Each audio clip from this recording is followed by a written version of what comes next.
Well, according to Goldman Sachs, the odds of a Fed rate hike coming up at the March meeting, which is less than 2 weeks away, is now 95%. It was 90% before she spoke.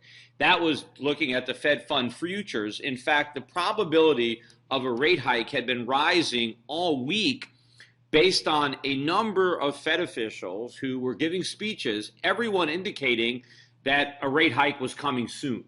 Nobody actually said how soon, but they kept talking about why raising interest rates would be appropriate, why they didn't want to wait too long. But of course, they always reiterate that they want to proceed slowly, and of course that they are data dependent, meaning that in order to deliver these rate hikes that they claim would be appropriate if slowly applied over some abstract period of time, the economy has to evolve according to their expectations, which probably is not going to happen. But nonetheless, when Janet Yellen spoke, this was the last opportunity that a Fed official had to kind of dial back those expectations. Because if Yellen didn't like the fact that the markets were 90% sure that a hike was coming in a couple of weeks, she had the opportunity to kind of dial that back in her rhetoric, and she did not.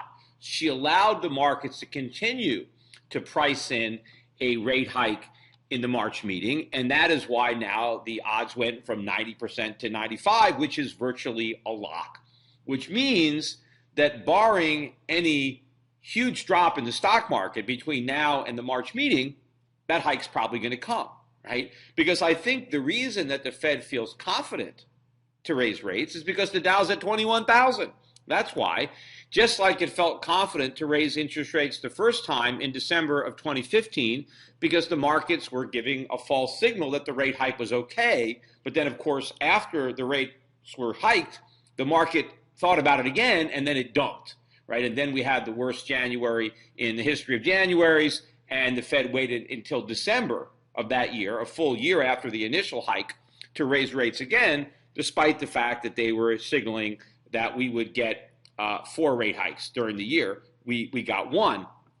But now the market seems to be saying, hey, all clear, and maybe the Fed will take their bait.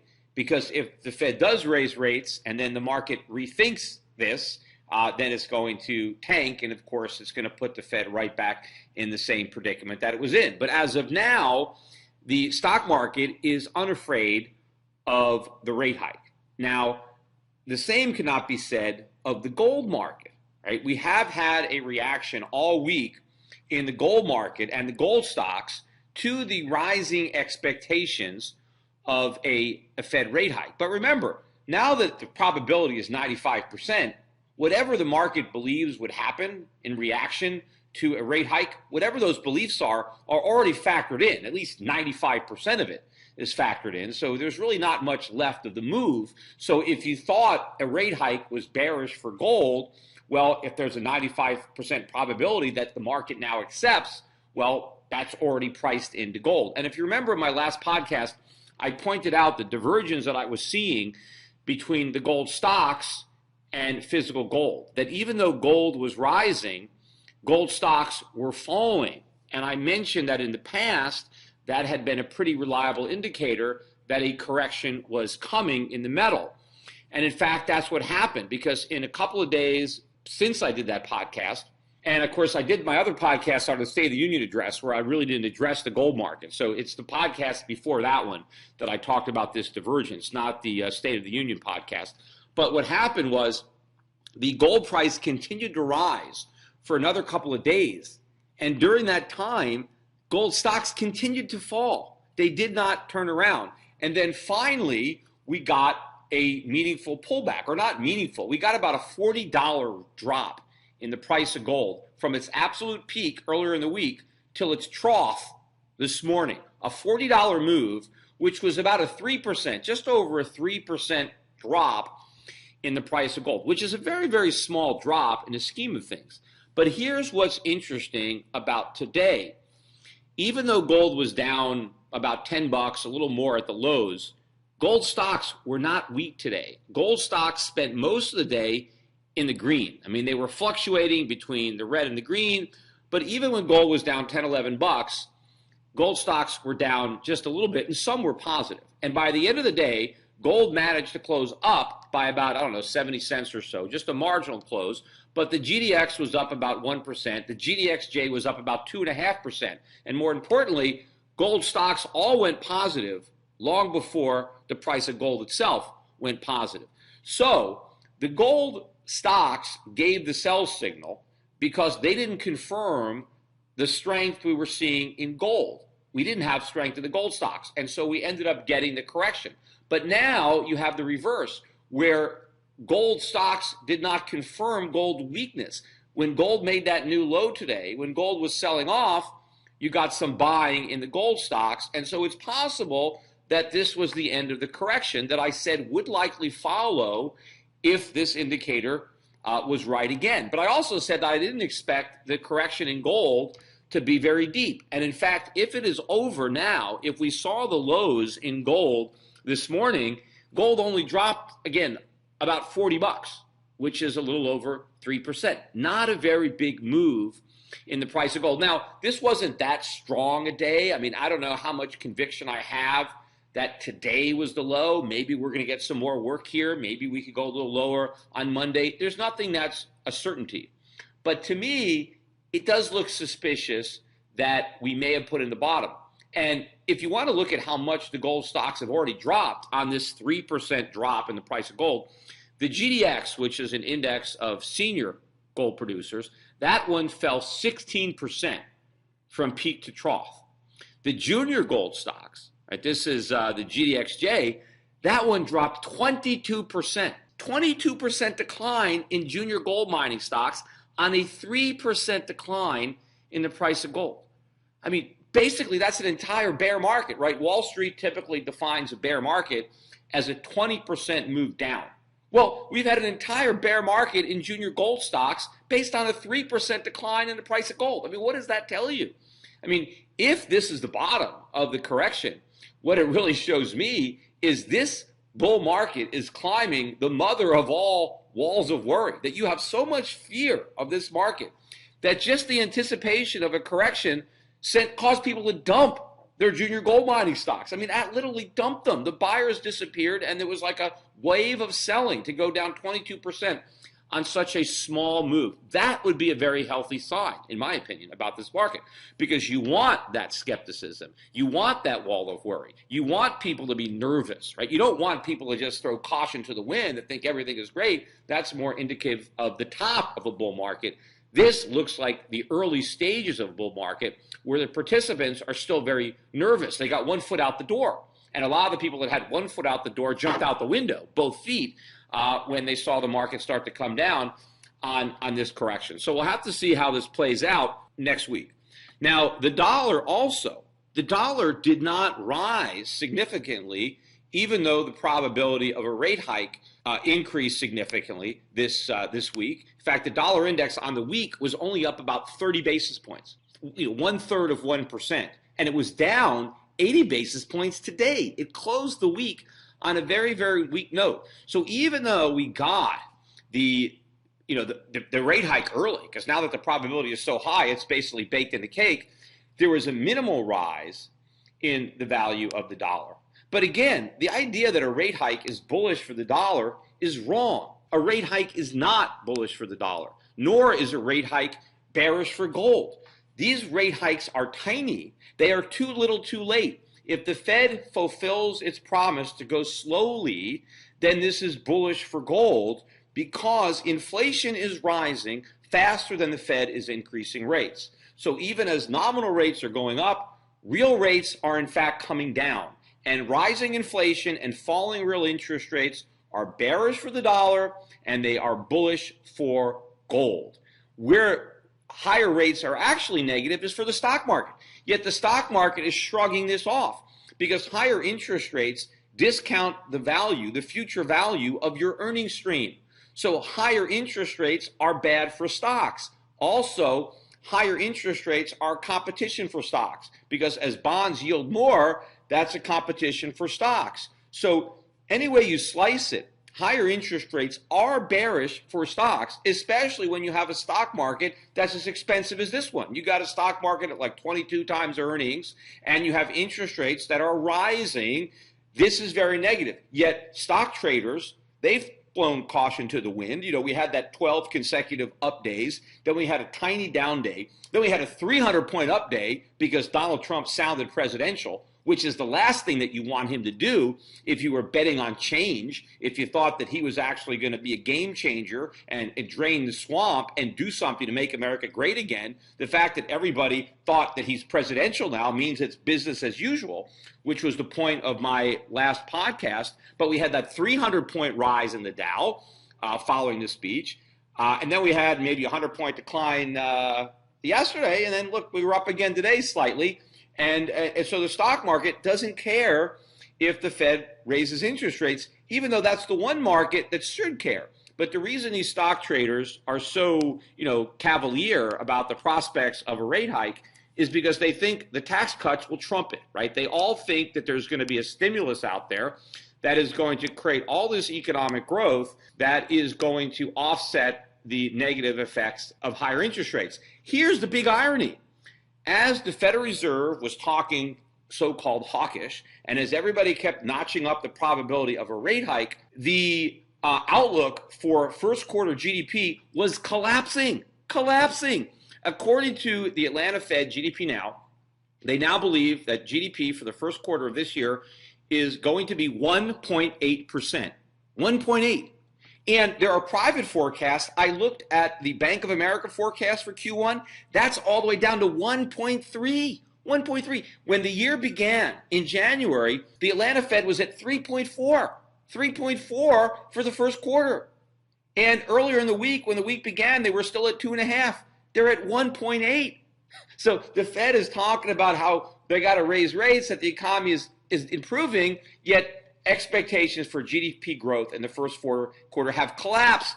Yet the markets are not looking at this because one of the reasons that the markets are going up is because Trump's economic reforms were supposed to create all this economic growth, which would raise corporate profits, hence higher stock prices. Well, obviously, none of that growth is going to be here in Q1.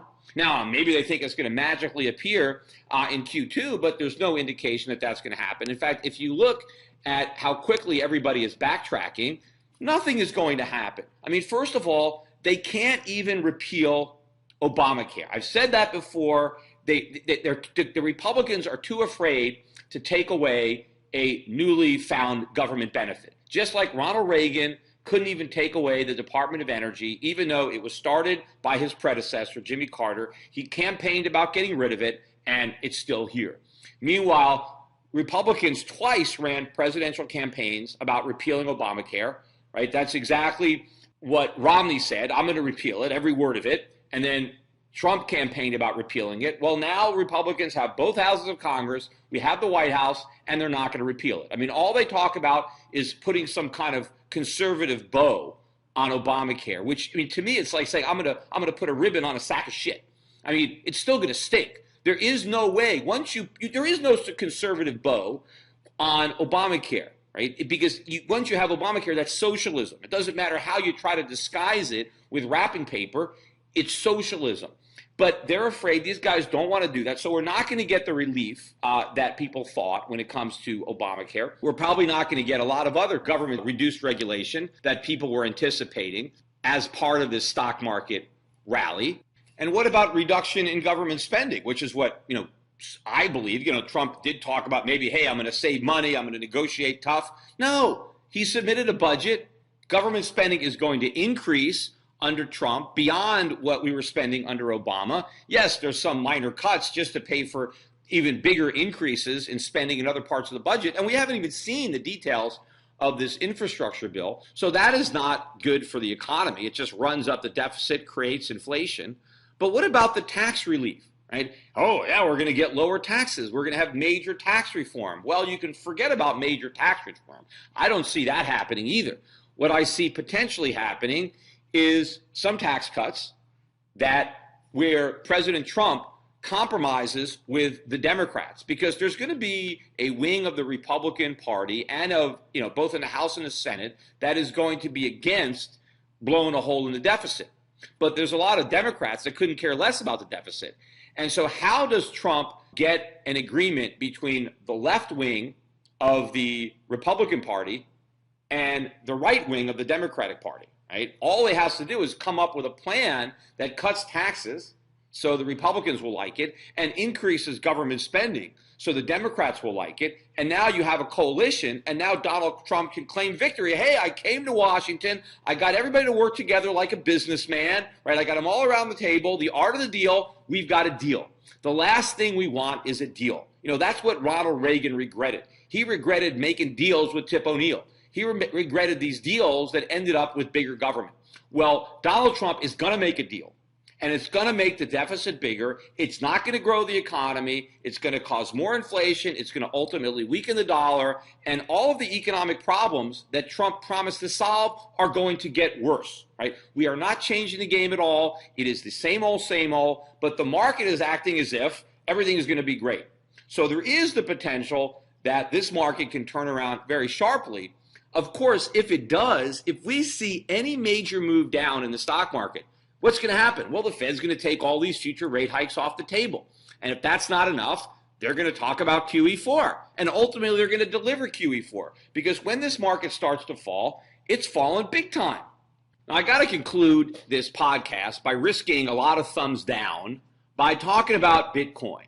Because while gold was having a rough week, and while gold stocks were having an even rougher week, Bitcoin was shining bright. Bitcoin probably had more media attention this week than any week in memory. I mean, probably since, the year. For the first time ever, the price of Bitcoin exceeded the price of an ounce of gold, right? The high that I saw earlier today was $12.98. While I am recording this, we're at $12.75, and the price of gold while I'm recording this is $12.35. So you've got a $30 premium for 1 Bitcoin to 1 ounce of gold. And of course, this is getting a lot of headlines. Oh, finally, the price of Bitcoin is higher than the price of gold. This proves that Bitcoin is better than gold, that it is the new gold, and you need to buy Bitcoin because, not only is it a hedge like gold, but it's better than gold, right? Because, it's easier to use. And, there are a lot of stories written about it. And, one of the stories, a couple of them actually, quoted me because of that recent debate I had on CNBC. And, of course, my opponent in that debate, was belittling gold. He goes, well, what's gold? Gold's just a rock. I mean, gold is just a rock? Just a rock? If it was just a rock, it wouldn't be this valuable. Gold has unique properties that your average rock that you just find on the beach doesn't have, right? But you got to have rocks in your head to think gold is just another rock. But again, you have to have rocks in your head to have confidence in Bitcoin. And I guess this guy had that. But my name came up in a lot of these articles and these comparisons. First of all, why even compare the price of 1 Bitcoin to the price of an ounce of gold? I mean, there's no reason to look at those two things because they have nothing to do with one another. First of all, it's not an ounce of Bitcoin, right? It's 1 Bitcoin to an ounce of gold. Well, why is it 1? Why not 2? Why not 3? Why not 10? I mean, 1 Bitcoin has nothing to do with 1 ounce of gold, right? And of course, if you have 10 ounces of gold, you have 10 times as much gold as the guy that only has 1 ounce. Well, if somebody has 10 Bitcoins, they don't have 10 times anything because Bitcoin itself has no substance. It just exists in cyberspace. So gold actually has a physical weight. So there is a reason to reference it in ounces because you're trying to weigh it. How much do you have? But 1 Bitcoin, 2 Bitcoin, 10 Bitcoin, a half a Bitcoin, there's no way to relate that to a physical weight because Bitcoin doesn't exist in a physical world. But people like to do that because most people quote the price of gold in ounces and they quote the price of Bitcoin as 1 coin. And so therefore, that's why they're making this comparison. But now the fact that for the first time, the price of 1 Bitcoin exceeds the price of an ounce of gold has caused the media to follow it. Now, remember, the last time the price of Bitcoin almost got as high as the price of gold, and that was, in the 1100s somewhere, the price of Bitcoin proceeded to plunge down below 200. right? Now it's since recovered, right? Now this time it's actually above the price of gold, but who the hell knows how low it's going to go next time it crashes? It may not stop in the high 100s. It may go a lot closer to zero. So there is a lot of downside risk in Bitcoin. Now, why is there so much excitement about it right now? I mean, some people think, well, maybe people are buying it as a safe haven. Look, if you're buying Bitcoin as a safe haven, you're a complete idiot. I mean, you may be willing to buy Bitcoin as a speculative asset that you think is going to go up, but a safe haven is something that you buy because you want to play it safe. You're just looking to preserve your purchasing power. You're not really sure what you want to do, so you want to park your money someplace. No one's going to, you don't park your money in Bitcoin because you want to play it safe, right? You are speculating, and you do understand that even if you believe it's going to go way up, then it could go down first, right? So I don't think you have a lot of people who are that dumb who think it's safe, right? I think they're buying it more as a speculation. And one of the reasons that people could be speculating on it is the idea that soon we're going to have a Bitcoin ETF. And what a Bitcoin ETF would do in theory would be create demand for Bitcoin, because now supposedly if people start buying Bitcoin ETFs, then the ETFs are going to have to buy Bitcoin. Now, the whole idea of a Bitcoin ETF is complete nonsense. There is no need for a Bitcoin ETF. I mean, there's a gold ETF, and you could say there was a need for it in that there were people that didn't want to buy gold, right? They didn't want to store it. They didn't want to deal with the actual metal. So they wanted to find an easier way, a more convenient way to buy it, particularly like in an IRA where you have to have a custodian, right? And so they came up with these ETFs. And so it was easier for people to buy gold. And of course, the ETF itself has a storage fee. You have to pay to store your gold through an ETF because, you know, if you buy gold, you have to pay to store it. Either you store it yourself, you got to go buy a safe, or maybe you have a third-party company that's going to charge you.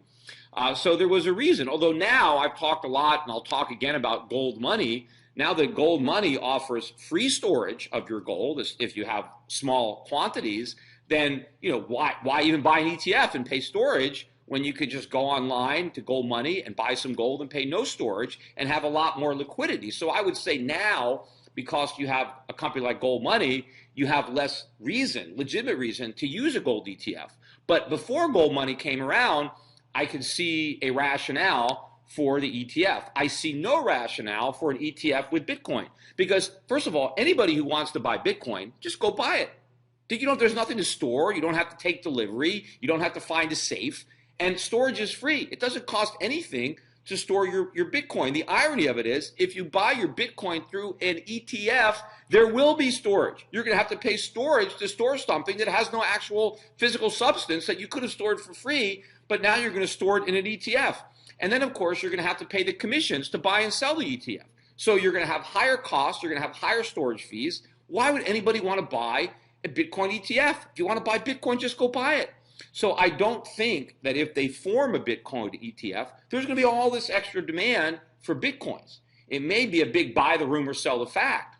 But to the extent that they manage to hype this thing up, and to the extent that you do end up getting a bunch of people that buy into this ETF, eventually it's going to cause the market to collapse. You know, if you remember what happened when we had the big decline in the gold price, one of the reasons we had that sharp correction from 1900 down to 1,100. And of course, the first $200 or $300 drop, a lot of that was, fueled by massive liquidation out of the ETFs. Well, when you had all this liquidation, who took the other side of the trade? Well, you had central banks that wanted to load up on gold, so they were big buyers. I mean, there are large, real buyers of gold that will be willing to step up when the speculators are trying to get out at mass, right? They're going to look for the opportunity to buy large quantities of gold at reasonable prices. They're there. You have real buyers waiting to buy pullbacks in gold. That will not exist in Bitcoin. I think that if you ever got mass liquidation out of this ETF, I mean, Katie barred the door. I mean, the market's going to implode. If you thought it fell last time fast when it went from 1,100 to 200, it could fall even faster when you have, mass liquidation of an ETF and they just have to hit the bid and there is no bid. I mean, sometimes I've watched Bitcoin just, watch it drop 10% in 10 minutes or 5 minutes. There's no ETF selling. There's just, selling on the exchanges. So ultimately, I think the introduction of this ETF will end up being a bad thing for the price of Bitcoin. I think Bitcoin will collapse quicker as a result of forming this ETF, but the whole existence of it is indicative of just a speculation. It's being done to fuel the mania. I still think this is fool's gold. This is, a tulip mania, that there is no real reason to own a Bitcoin. But, when I was reading a lot of these articles about it, they were actually talking about how, Bitcoin can be used in commerce, that all these merchants are accepting Bitcoin, and that you can buy a cup of coffee using your Bitcoin, and that you can't do this with gold. And supposedly this is why Bitcoin is better than gold, because I can buy a cup of coffee with my Bitcoin, and I can't buy a cup of coffee with my gold. Well, the irony of this is that they have it backwards. It's the reverse. You can't buy a cup of coffee with your Bitcoin, but you can, or you will be, with gold. And here's the reason. Right? You have all these merchants that accept Bitcoin, in theory, right? But most of them, the vast majority of them, don't actually accept Bitcoin. They don't want Bitcoin. They want dollars or whatever currency they're selling in. But there is a company out there called BitPay, and we use them at Schiff Gold. And what that means is if you go to a merchant and you want to buy a cup of coffee and you have Bitcoins, you can use BitPay, and BitPay will convert your Bitcoins to dollars, and then use your dollars to buy the cup of coffee. So that the coffee merchant, he doesn't accept your Bitcoins. He accepts dollars. So it's the dollars that are the money, not the Bitcoin. The Bitcoin is just an asset that you liquidate to get money.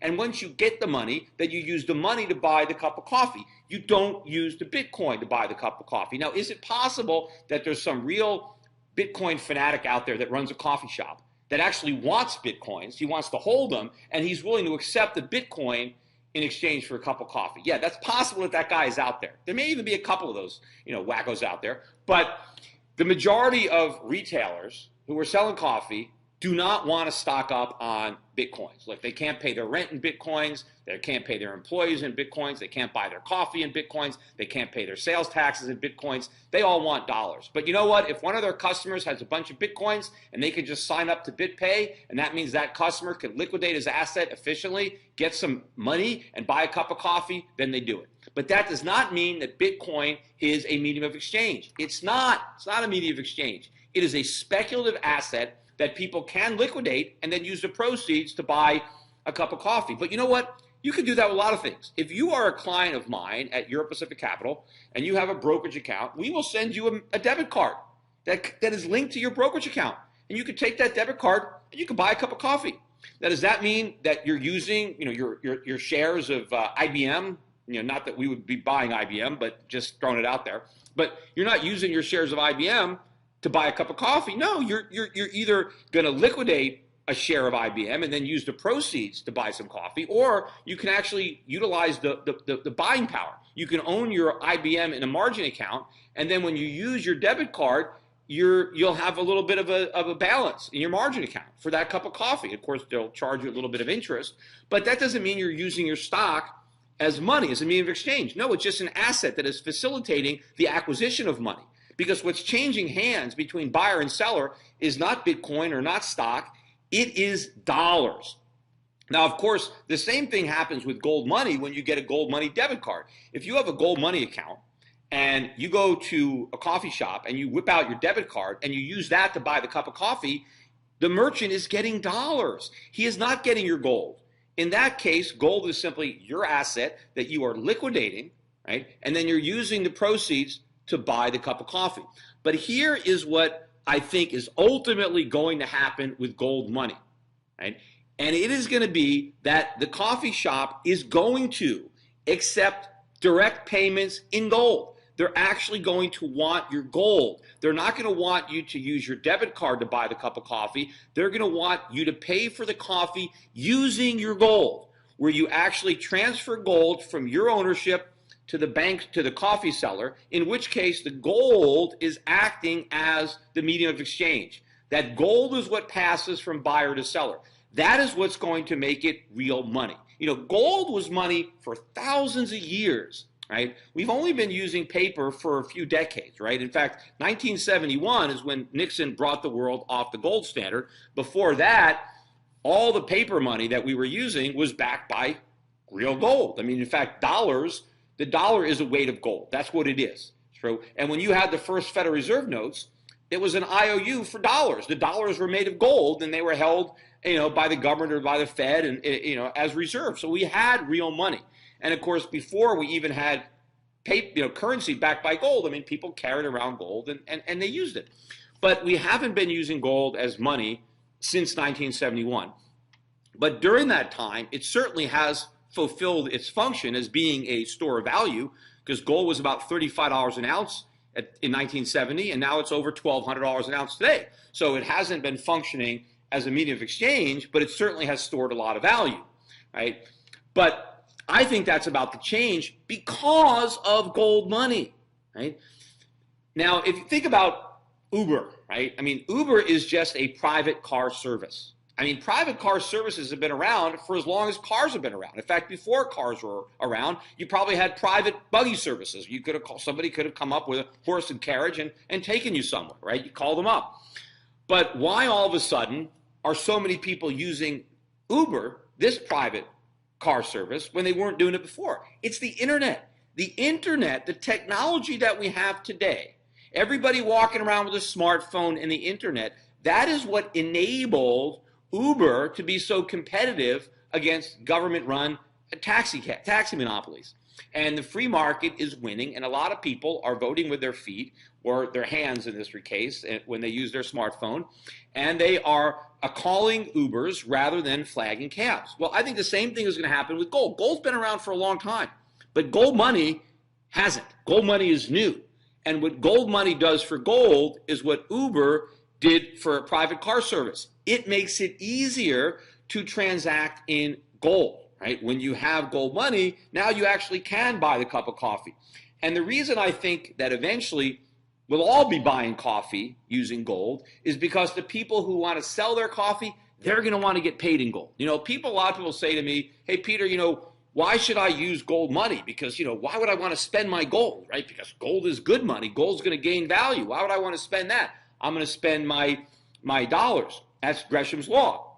Well, one reason people are going to use it is because it is more convenient. And for a lot of people who don't have bank accounts, using gold money is more convenient than using fiat money. And if all you have is gold money, if you decide to keep all your savings in gold and all your purchasing power in gold, which makes a lot of sense to me, then anything you buy you would be paying with gold because that's all you have. Right? But yes, I understand if you have most of your money in fiat and just a little bit in gold, then you're probably more inclined to use your gold. You're more inclined to use your fiat to the extent that it's more convenient.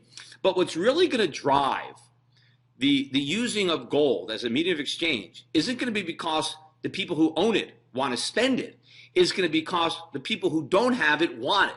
It's going to be because the merchants, the vendors who have goods and services to sell, they're going to want to get paid in gold. And that is what is going to be driving the commerce. If you go and look at these countries where they have black markets, right, where you have a currency that the government is running into a ground, you'll have these hard money stores, right, that are underground, that, demand payment in another currency, not the local currency, but maybe dollars or euros or, whatever they're using, right? So, maybe in the front of the store, there's really nothing on display, but maybe they have a room in the back where they'll take their good customers and there's a lot of merchandise. But there, if you want that merchandise, you have to pay in hard currency.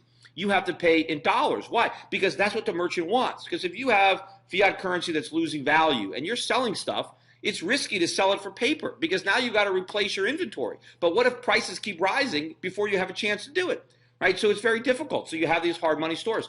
The same thing is going to happen, I think, around the world in gold. I mean, think about it. If you can be paid in gold, why would you want to be paid in anything else? I mean, what's the point? Especially if you're going to create a contract to be paid over time, right? I want to be paid in gold. How do you know what these other fiat currencies are going to be worth? And remember, it's not just America. I mean, Americans should be suspicious of the dollar, but they're not. They should be. But you have a lot of people all around the world who are rightly suspicious of their own currency. So why would they want to be paid in it? So it's ultimately going to be the merchant, because merchants can be paid in gold. It is possible to be paid in gold, to have your supply chain in gold, to pay your workers in gold, to pay your landlord in gold, because gold doesn't have that great a daily volatility. The volatility is relatively low, certainly relative to Bitcoin, and the long-term store of value is clear, right? I know one thing for sure. The price of gold in US currency or in euros or in yen or in every fiat currency, the price of gold is going to go up. There is no question that that's going to happen. That is a fact. What I don't know for sure is the exact trajectory. I mean, it could go down a little before it goes up. It could go down a lot before it goes up a lot. But the one thing I know is that over time, the price of gold is going to go up, right? We don't know that about something like Bitcoin. The price can go to zero. There is no history there, right? I mean, if, 3,000 years ago, a Roman, right, could have bought a toga and paid for it for an ounce of gold. That's what they cost, right? A Roman toga, a nice one, was an ounce of gold. Well, you could buy a nice suit today for an ounce of gold. The relationship has held over the centuries. This Brian Kelly telling me that gold is just a rock. It's not just a rock. If there's a Spanish ship that sunk, in the Caribbean somewhere 500 years ago, if you could find that ship, if there was any gold on that ship, it's still there. It's the only thing that's still valuable at the bottom of the ocean. You could take it back, and there it is. So gold has properties. I mean, when he says, he said that Brian tells, gold and Bitcoin are worth the same. No, they're not. Gold has unique properties that make it valuable, even if it's not going to be used as money. It has all these unique properties, but it actually is a better commodity to use as money than any other commodity. I mean, look, people have used cattle as money, right? I mean, how convenient is that? The Indians use wampum, right? The GIs in World War II used cigarettes as money, right? We talk about the Romans. The Romans used salt as money, right? That's where the word salary comes from. It's salt, right? But I mean, salt is not a good form of money. What happens if there's a big wind? There goes all your money, right? I mean, so gold as a commodity is a much better form of money than anything else. That's why the market made it money. Bitcoin is not a commodity. Bitcoin is nothing. And so it can't be money. And I know people say, whoa, you got the blockchain. Yeah, the blockchain is not Bitcoin. There are plenty of other digital currencies that can use the blockchain. And of course, Bitcoin is a digital currency backed by nothing. Why not have a digital currency backed by something?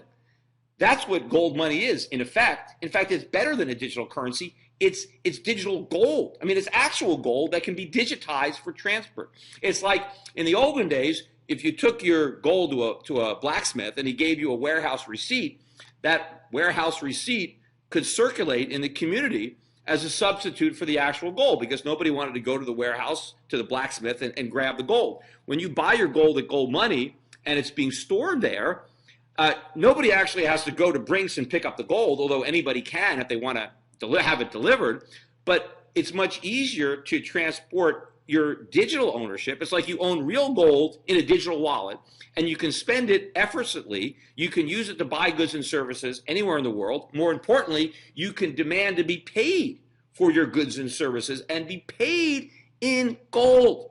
And again, it's the desire to have gold. It's desire when you're party. See, when you're the seller, you are giving up valuable things. You're giving up your products, you're giving up your labor, and you want to be paid with something of value.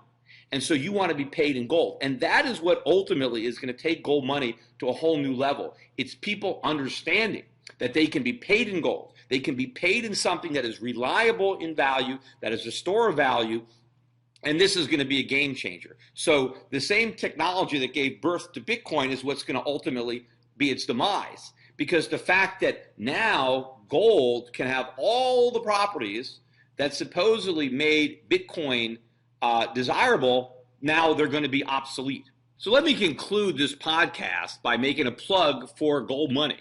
Now, if you don't already have a Gold Money account, open one up. Just go to goldmoney.com. In fact, I'll put my link on the description of this YouTube video. By the way, once you open up a Gold Money account, you can refer your friends and get paid, right? You get a little free gold when you first get started, but as you refer people, they can get a little free gold, and then you can get a little free gold for yourself. So by helping to spread the word, by helping to get more people out of the fiat system, out of the government-controlled banking system, into a free market gold standard that is not being created by the government, but created by the people, right? The people's money, and it was the people that made gold money in the first place. It was the government that tried to lead us astray, with the promises of instant wealth through fiat money, and that has led to our demise. We can reclaim our monetary freedom, which is the first step in reclaiming all of our freedom and restraining government. So while you are hoping to spread the word, and while you are accumulating gold,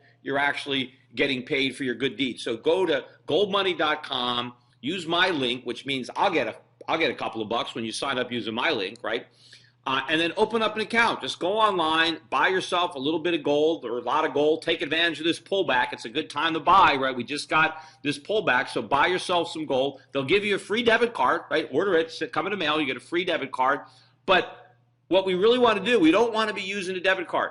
We want merchants. In fact, when you go to your favorite merchant, when you go to your favorite restaurant, when you go to a store that you frequent a lot, tell them about gold money. Let them know that it's out there. Let them know that they can be paid in gold, that option exists, right? Show them about gold money, and eventually this thing is going to spread like wildfire, but make sure you start today if you don't already have an account. And if you do have an account and you haven't been helping to promote it, if you haven't been spreading the word, do it, right? We've got social media. This is really, I think, a more important vote than voting in the presidential election. This can do more to restore freedom, not only in America, but around the world. We take power away from government when we no longer need their money. And once enough people are refusing to accept government money, then government money doesn't buy anything. And that is the source of their power, because they're creating the money that everybody wants. But if nobody wants it, because the free market gives them a better alternative, which is gold, a convenient way to earn and save and spend gold, well, we cut the government out at the knees. Just like Uber is upending the taxi cab industry, gold money is going to upend the government monopoly on the medium of exchange. Today's financial advisors behave like pro wrestling TV commentators. They scream that the recovery is strong, debt is manageable, inflation is low, and that the Federal Reserve has everything under control. They may be oblivious, but the danger is real. Looking beyond the media hype can open a world of broader investing ideas. Euro Pacific Capital is a registered investment advisor that offers stock-focused wealth management services that closely follow the strategy of our founder and CEO, Peter Schiff. We concentrate on those countries that are more closely in tune with Peter's vision of how capitalism is supposed to work. And these investments are not hard to find, provided you know where to look. Isn't it time you change the channel and let Euro Pacific put a little reality back into your portfolio? If you live in the United States and have $25,000 or more to invest, call 800-727-7922. That's 800-727-7922. Non-U.S. residents access similar strategies through Euro Pacific Bank at europacbank.com. Euro Pacific Capital and Euro Pacific Bank are affiliated companies. Hi, this is Peter Schiff, and long before foreign governments were buying gold, I urged my clients to put 5 to 10% of their portfolios into physical precious metals. Despite gold's massive rise over the last decade, I still think that a 5 to 10% allocation to gold and silver is a smart investment decision. But buyers have to beware. Big TV gold dealers push all sorts of coins that are poor investments. Bait and switch deals, price protection guarantees, leveraged gold accounts. These are just a few of the sleazy tactics used to swindle inexperienced gold buyers. My gold company is different. We never offer a coin or bar unless I consider it to be a good investment. I want my customers to be educated. That's why I'm offering you a free research report exposing the biggest scams and ripoffs in the industry. Download my report, Classic Gold Scams and How to Avoid Getting Ripped Off, for free at goldscams.com. This report tells you everything you need to know about how to avoid losing thousands of dollars with scam gold dealers. It even tells you how to tell if a salesman is lying to you on the phone. This is a must-read for anyone considering a gold or silver investment. Download this free report today at goldscams.com. That's goldscams.com.